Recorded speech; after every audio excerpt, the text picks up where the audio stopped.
A sua cidade está preparada para o crescimento acelerado da população de idosos?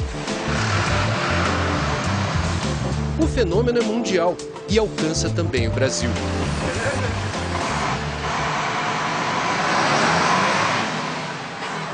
Muita coisa ainda precisa mudar para que as pessoas acima de 65 anos de idade se sintam confortáveis, acolhidas e minimamente amparadas em suas cidades. No programa de hoje você vai ver como isso já está acontecendo por aí. No bairro que concentra o maior número de idosos por metro quadrado no Brasil, os porteiros estão recebendo cursos para serem ainda mais úteis e prestativos a quem tanto precisa de ajuda. O idoso merece respeito, tem que saber como falar com eles e procurar sempre a melhor maneira de chegar próximo a ele, de perguntar o que é que ele precisa, se ele não precisa de uma ajudinha, qualquer coisa.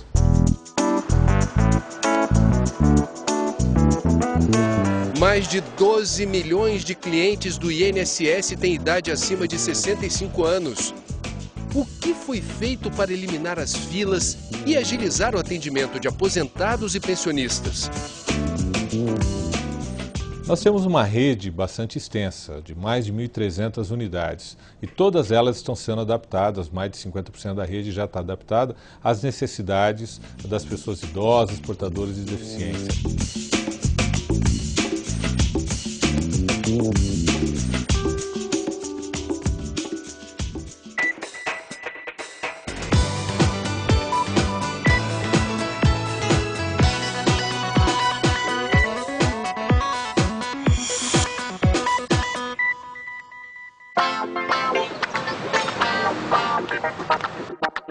Ser brasileiro significa viver cada vez mais e ter que conviver com outros idosos por mais tempo.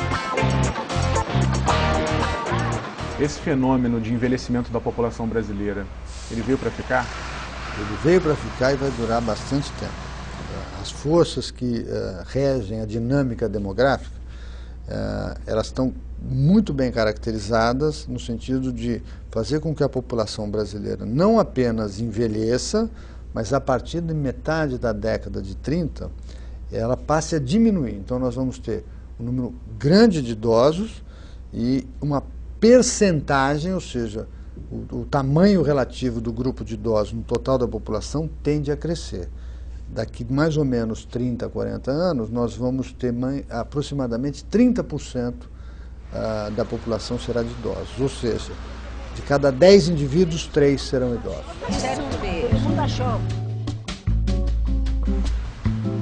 Um Brasil com mais idosos e menos jovens no futuro é a consequência de uma combinação explosiva nas últimas 5 décadas. Entre 1950 e 2010, a mortalidade infantil no país caiu mais de 80%. Ao mesmo tempo, as mulheres passaram a ter menos filhos. Eram 6 a 50 anos. Agora, menos de 2. Para completar, a expectativa de vida subiu de 51 anos para 73. E a previsão para quem nascer em 2050 é viver 80 anos. O fenômeno do envelhecimento da população não é exclusivo do Brasil.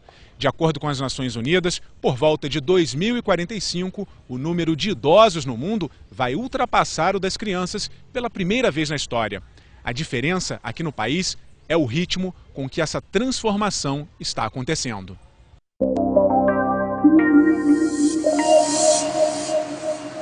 Em muitos países da Europa, esse fenômeno já ocorreu. O Brasil, no entanto, ele é particular no seguinte sentido. Ele está fazendo uma transição demográfica com uma velocidade assustadora. Aí não tem paralelo no mundo.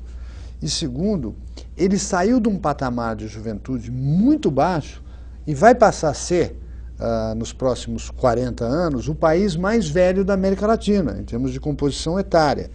Veja, nós éramos especialmente jovens em 1950 e seremos os vovozinhos da América Latina. Comparado com a Argentina, que já é um país mais velho que o Brasil, ou o Uruguai, que é especialmente velho e já é velho há bastante tempo. Mas nós seremos, em média, mais velhos do que ele. Então, o Brasil é inusitado por isso. É um processo que sai de um patamar muito baixo de idade mediana, então muito jovem, e vai passar a ser o mais velho. E isso numa velocidade espantosa, basicamente em 50 anos. Se o número de idosos vai aumentar, governo, empresas, sociedade, todos precisam se adaptar aos novos tempos. Pelas minhas projeções, nós teremos alguma coisa em 40 anos, como 400, 500 mil centenários no Brasil. Desses, muitos vão demandar cuidados permanentes. Isso é um custo para a sociedade. Então a gente tem que se preparar. Mas vamos ter mudanças na sociedade também. Por exemplo, será inexorável que nós tenhamos que ajustar as cidades a uma presença mais intensa de pessoas mais velhas, mais idosas, que têm mais dificuldade para ler, um movimento mais lento, dificuldades, por exemplo, de descer degraus. Os pisos da cidade, das muitas cidades do Brasil, terão que ser redesenhados. Você não pode ter para uma pessoa idosa pisos irregulares, senão vai ter um monte de velhinho quebrando a perna, caindo, quebrando bacia, enfim. Isso vai ter que ser refeito. É recomendável que nos planos diretores das cidades já se comece a estabelecer como meta que os investimentos públicos estejam preocupados com isso. Por exemplo, na construção, abertura de novas vias e tal, já prevê todo o calçamento, assim, liso, com aqueles desníveis para cadeira de rodas, porque não serão só cadeiras de rodas para pessoas paraplégicas, mas para idosos que não terão condições de caminhar. Então, tudo isso pode ser feito. Você não vai mudar cidades do dia para a noite, mas você já pode estabelecer isso como prioridade. Novas ruas, novas avenidas com esse novo conceito. As sinalizações da cidade podem ser progressivamente modificadas, tá certo? Assim como certas preparações do setor público, como a montagem progressiva de instituições de cuidados de longa duração. O que nós vamos ter, nem todos os velhos do país serão ricos. Uma boa parte, talvez a grande maioria, seja pobre, que vai necessitar de infraestrutura pública para poder viver os seus últimos anos de vida.